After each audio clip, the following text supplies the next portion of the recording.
Well, if that does not pump you up on a football Friday, then nothing will. Welcome, Bird Gang. Show number 2 of Cards Camp Central, powered by Cox. Craig Grialou here at State Farm Stadium. All quiet right now. That was not the case earlier. We'll get into that in a moment, but let's run down what we can expect here on today's show. It is packed. We'll be joined by Ron Wolfley, Cardinals color analyst. His thoughts on training camp thus far, plus the newcomers he's most excited to see in 2020, and we'll play a round of hot takes. Rookie running back Eno Benjamin, the former Arizona State Sun Devil, in this week's Players Spotlight. Benjamin, like all rookies, will soon be performing in front of the team. We'll try to get a sneak peek on what he plans to do in front of all team and coaching staff. Football, by the way, will be on your TVs this weekend, both Saturday and Sunday. We'll explain. You got questions? Well, Darren Urban has your answers. We'll open up the mailbag. And it's not just exclusive video fans can expect every day on azcardinals.com and the other social media platforms. We've got pictures, some really, really cool pictures from team photographer Derek Spencer. You don't want to miss those. Before we welcome in Wolf, though, let's get into the news of the day. And the team did make a roster move, adding veteran cornerback B.W. Webb, who has played in 80 games, including 35 starts over the past 7 seasons. Spent last season with the Bengals, 37 tackles, 1 interception, and 7 passes defense. Really gives the team some extra depth following the injury to Robert Alford. The Cardinals do have a number of options, though, when looking at that cornerback position opposite Patrick Peterson and also the nickel slot.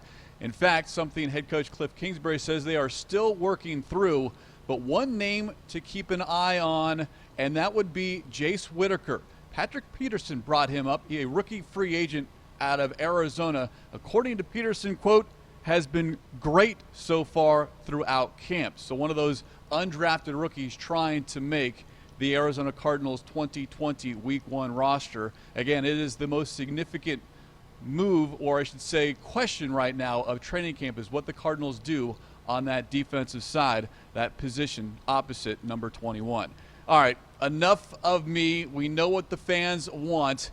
They want the highlights, and today's highlights with a very distinctive defensive flair. Yeah.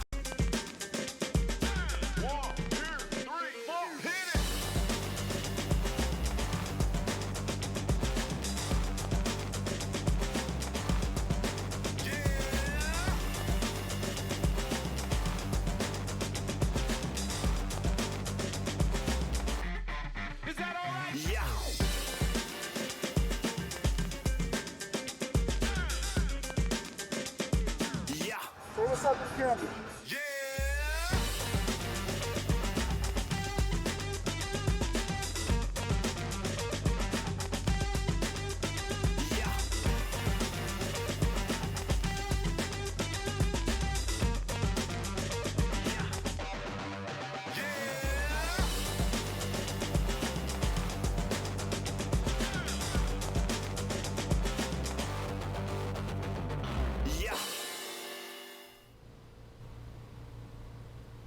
Told you there'd be some defensive highlights as we bring on board Ron Wolfley, the Cardinals color analyst.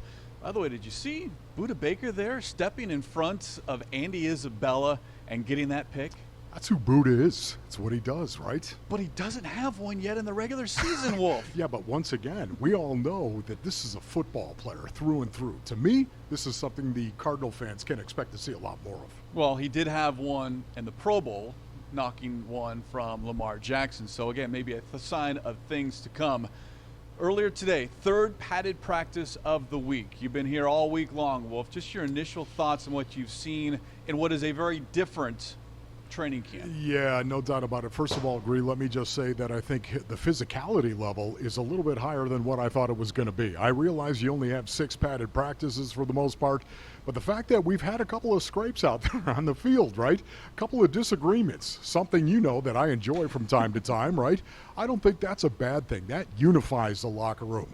So to me, it's been a little bit more physical than I thought it was going to be. And the other thing I would say, a little bit of chemistry. Today, a little light being shown on Kyler Murray and DeAndre Hopkins. A little bit of chemistry out there on the field. Well, that probably started a little bit earlier this offseason in Dallas when the two were able to work together. But, again, valuable reps right now getting set for week one. Speaking of Hopkins, we want your top 3 newcomers here this season. And I know who number 1 is going to be. And it should be. Is this a trick question, Greg? That's what I want to know. For everyone. Okay, right, exactly. Is it a trick question? Okay, I'm going to give you 3 names, and then I'll break it down. Number 1, DeAndre Hopkins. Number 2, Isaiah Simmons. Number 3, Jordan Phillips. Those 3 guys right there. All right, DeAndre Hopkins, first of all, we all understand what? The great physical, supreme physicality of DeAndre Hopkins and what he's going to bring to the field for the Arizona Cardinals. But to me, it's just the fact that he makes defenses more predictable, Gree. Defenses more predictable. Why do I say that? I say that because job number 1 for any defensive coordinator when he comes in to play the Arizona Cardinals is going to be what, Gree? It's going to be stop Kyler Murray and DeAndre Hopkins. Once you know that that's what it's going to be, now all of a sudden at 20, 30 plays into that, you look at that and you say to yourself, oh my goodness, we know what they're going to do now to try to take away DeAndre Hopkins. It makes them more predictable. And when a defense gets more predictable, they become more beatable. That's a huge advantage to Kyler Murray and to Cliff Kingsbury. That's number 1. And then your 2 and 3 both on the defensive side of the ball. On the defensive side of the ball, Isaiah Simmons. Really not going to be a surprise there, right? Why Isaiah Simmons? I can't wait to see him evolve as a football player. I love the fact that Cardinals have taken him and they're going to put him as the weak side inside linebacker. Let him learn the game right there. But you know what? They're going to move him around. You know at some point in time he's going to be moved around. I can't wait to see Isaiah Simmons evolve as a football player. This guy is in a state of metamorphosis right now. Where it ends, I don't know. But I'll guarantee you this much. It's going to look an awful lot like a unicorn. And then number 3, Jordan Phillips, someone that you cannot miss when he's on the field. 6'6", 341 pounds. Do you have any idea how big a man is when you're 344 pounds? You can wash your hands in his belly button. But that's not what I want to talk about right now. Chemistry number 1 that I want to see out here in training camp is Kyler Murray and DeAndre Hopkins. Chemistry number 2 that I want to see on the football field is Chandler Jones and Jordan Phillips.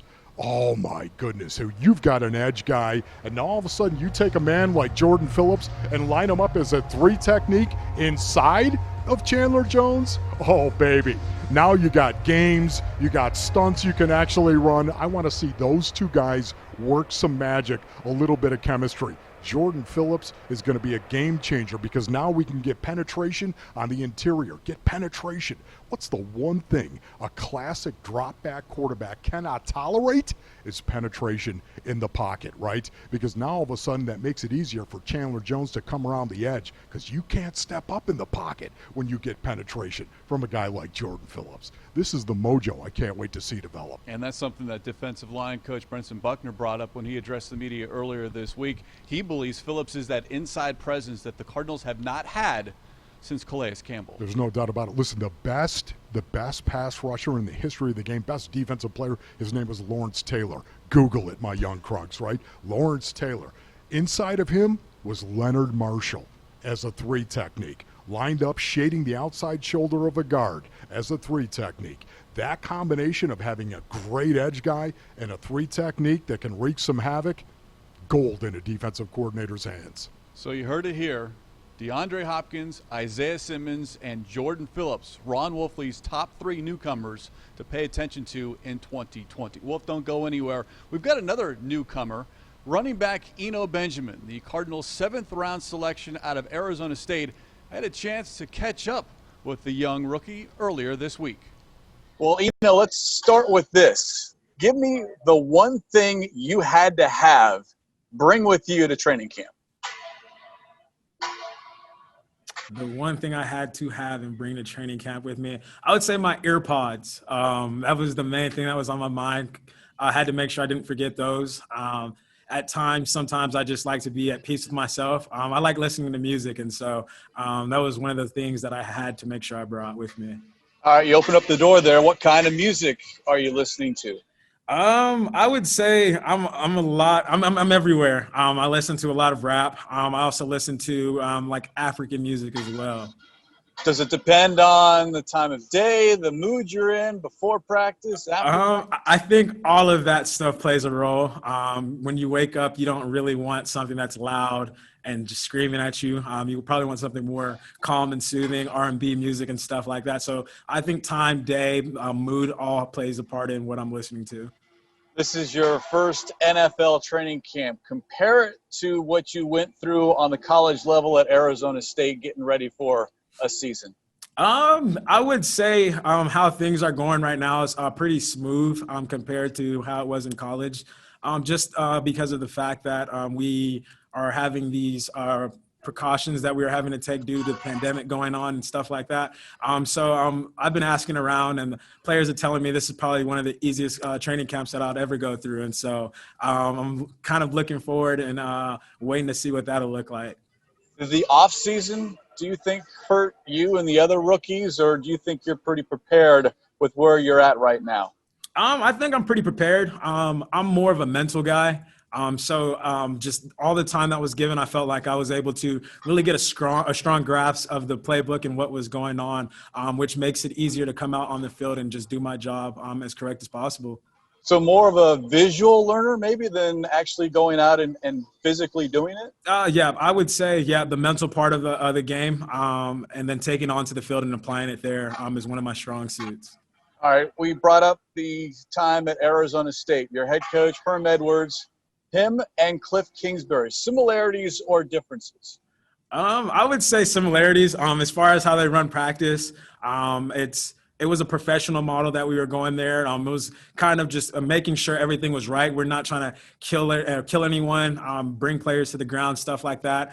So it's kind of looking out for his players and making sure that we are just doing the things correctly as far as trying to tear each other down, really. Now, a while back, Kingsbury tried to recruit you in college. What was his pitch? Really just if you want to come get the ball, running it and catching it, this would be the place for you. Their running back coach at the time was, I think, Mike Jinks. We had a really good relationship. And also one of their offensive line, Jack Anderson, when we were coming out of high school, we were pretty good friends. And he was always trying to get me and just sell this thing that Texas boys going to Texas Tech and stuff like that. But at the end of the day, Arizona State won it from me. Yeah, obviously did not work, but have you two kind of had a fun conversation since then that he's finally got you now? We talk about how he's, at the end of the day, had the last laugh as far as being able to get me on his team now. So I'm not complaining about that. You're walking into a very familiar situation as far as how many Sun Devils are on this roster, and then you throw in Mike Bercovici on the coaching staff. Has that made things a little bit easier for you? Yeah, no doubt. Just it gives you someone to talk to. Before kind of meeting everyone and really just understanding who they were. I had those guys that I could lean on, such as Burko, DJ Foster, Sam Jones, and Zane Gonzalez as well. DJ Foster and you in the same running backs room, and there's some competition as well. How is that playing out? It's going. I think more so DJ is just trying to mentor me. I think we're both also just trying to make each other as best as we can on the field. I don't really see it much as competition between us. It's more so just doing the things that are asked and getting the job done to make the running back room look good. What's the biggest thing that he has told you about trying to make a team and then trying to establish a role on the NFL level? Really, it all starts with special teams. It's always kind of hard to come in and get your spot on the field right away, but you've got to earn that all through special teams. And so those are little things that we talk about as far as being able to make a team and stick. As far as any rookie duties yet, has that played a factor in training camp so far? Not really. I think I've got some pretty good, pretty cool position rooms. We've got KD and Chase. They don't really ask for much, but there was at one point where we had to get the snacks for the room. That's about it, though. Now, there is a rumor out there that the rookies will be asked to sing or at least perform a skit. What if that is going to happen, and it might happen sooner rather than later, what is your plan? I've been thinking more so a solo performance, but then I've also been thinking groups. So I haven't yet locked in on what I'm gonna do yet. So that should be coming soon for sure. So a specific song then, maybe solo? Yeah, specific song. Yeah, yes, sir. You want to give us any a quick look, a quick preview here? Not yet. I can't spoil the fun for everyone else. I can't spoil the fun. Well said. Last question, and I know this was brought up to you in the off season, but Tucson's most hated. How are you going to handle Tucson Cardinal fans cheering for Eno Benjamin? I think we just got to leave the college where it's at. And now that I'm here with the Cardinals, that should be the main focus. But like I said, if it's Arizona State U of A, I'm going Arizona State all the way. Well, congratulations again. Appreciate a couple of minutes here on Cards Camp Central, powered by Cox. Best of luck the rest of the way, Yes, sir. Thank you. I appreciate it. Thanks for having me.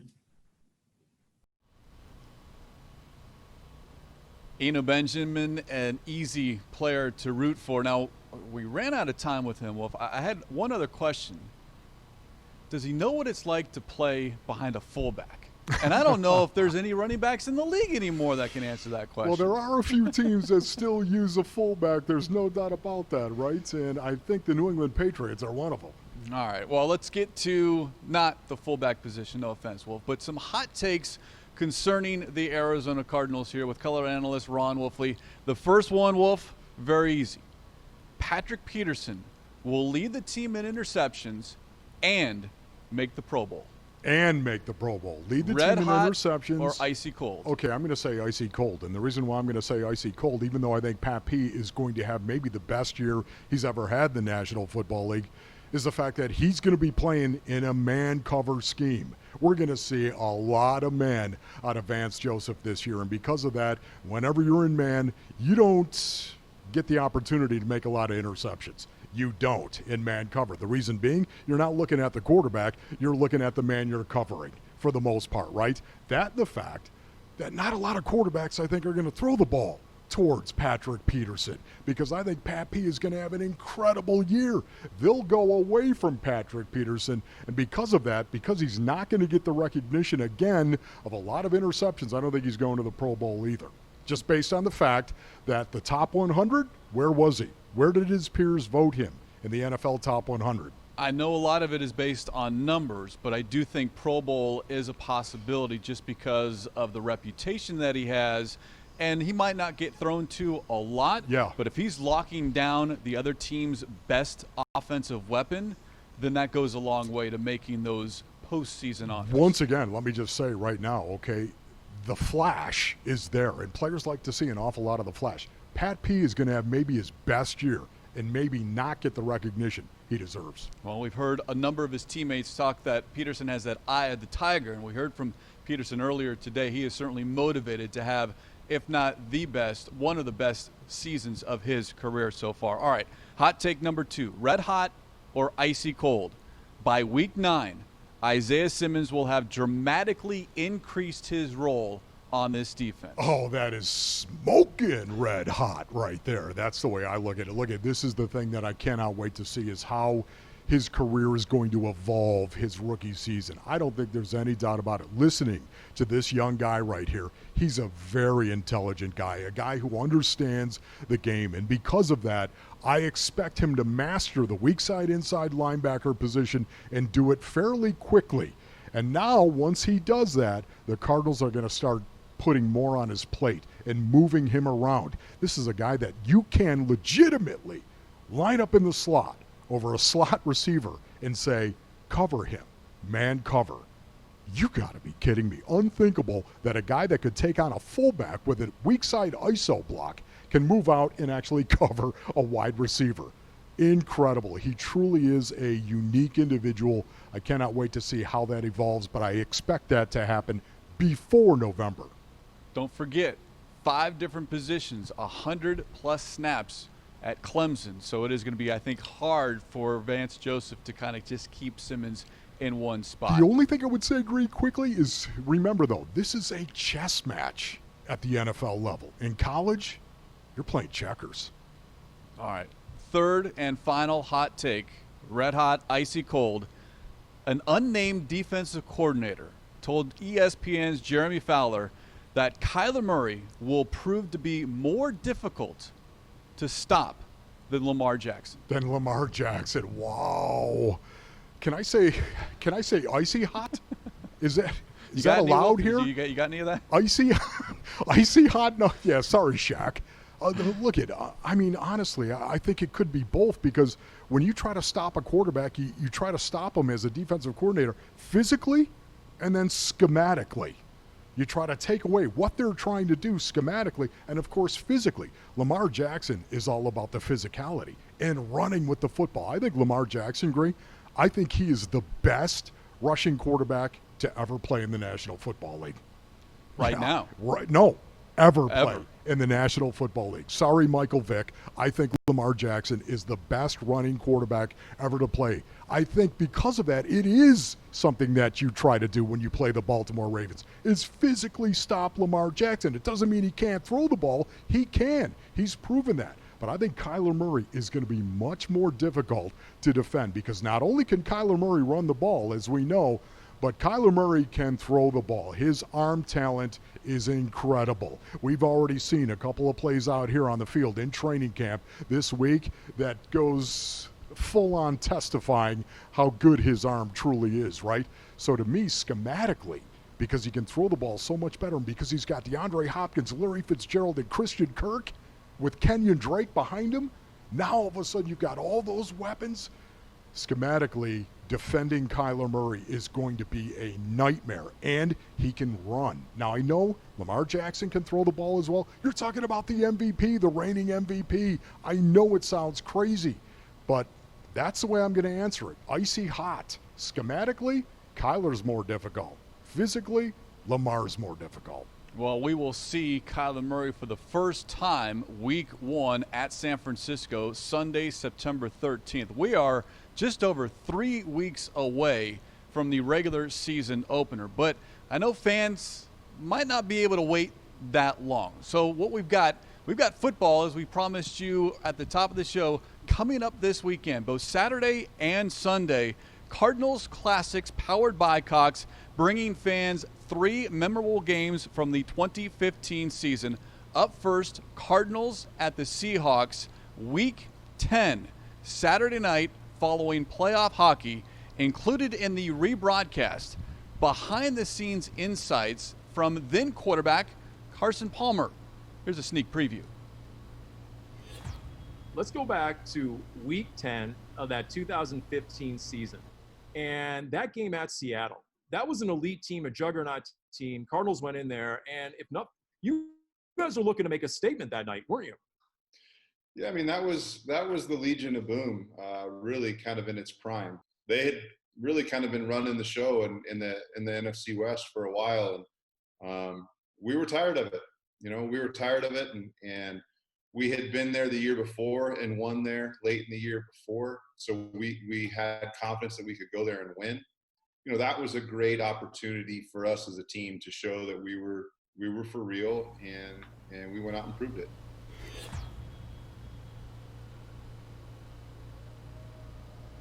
Gotta love the beard on Palmer there, Wolf. But as we look again at 2015, this Saturday, Week 10, that victory in Seattle coming up on Saturday on 12 News. Cardinals Classics powered by Cox. It was 5 years ago, Wolf.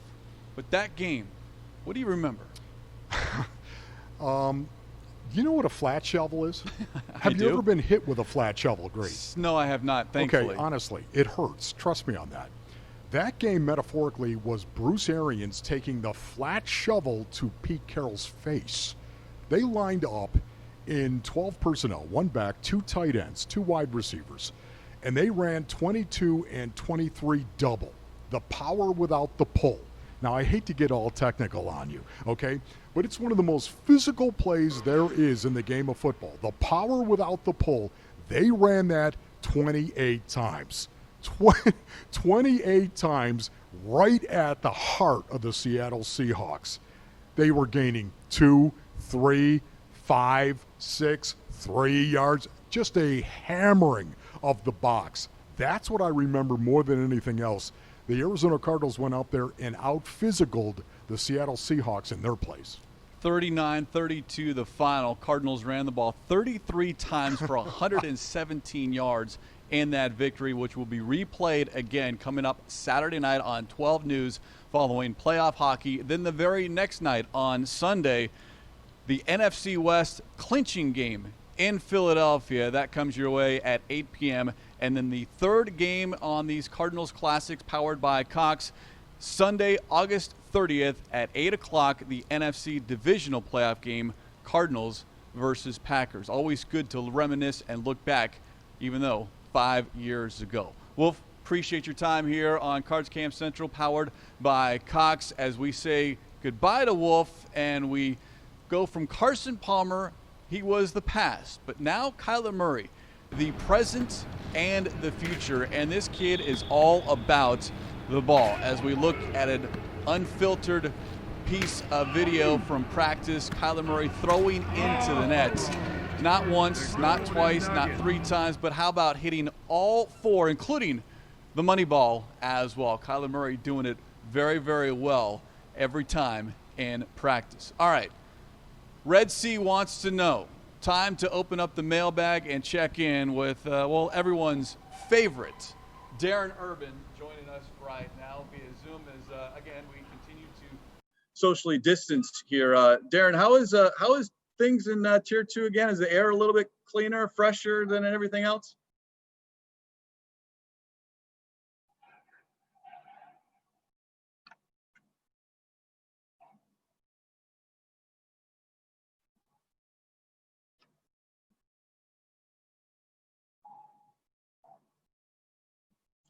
Darren, by the way, unmute yourself. That's lovely. Apologize to everybody. I didn't want. They're moving out the turf. I didn't want you guys to hear anything at the wrong time, and obviously I'm talking with no sound. That's all. That's good. That's part of live television here, Darren. We're adjusting. We're all good. Yeah. So yeah, they're moving out the turf right now, and I'm gonna hear about this later, huh? All right. We started at the top of the show as far as the news of the day, and we've got a lot of fans interested in wanting to know more about the newest player, B.W. Webb, a veteran, but how he might fit now as far as what the Cardinals might think about trying to fill that position opposite Patrick Peterson. You know, I think at this point, beforehand, Craig, I think they were already starting to think about, okay, how comfortable are we with the depth at this position, even if Robert Alford had been healthy? So I think that's going to be a constant kind of thought process right now. But with Alford going down, clearly they needed somebody, they needed other bodies in there. And I don't know if B.W. Webb is necessarily going to be the last one we hear of. In fact, I'd be surprised if it was. So you get a guy who's been on multiple teams. This is his 9th team in the league, but he did start a bunch of games last year for Cincinnati. He's been around. He knows the game a little bit, and you create a little bit of competition in a situation where all these guys need to be pushed a little bit.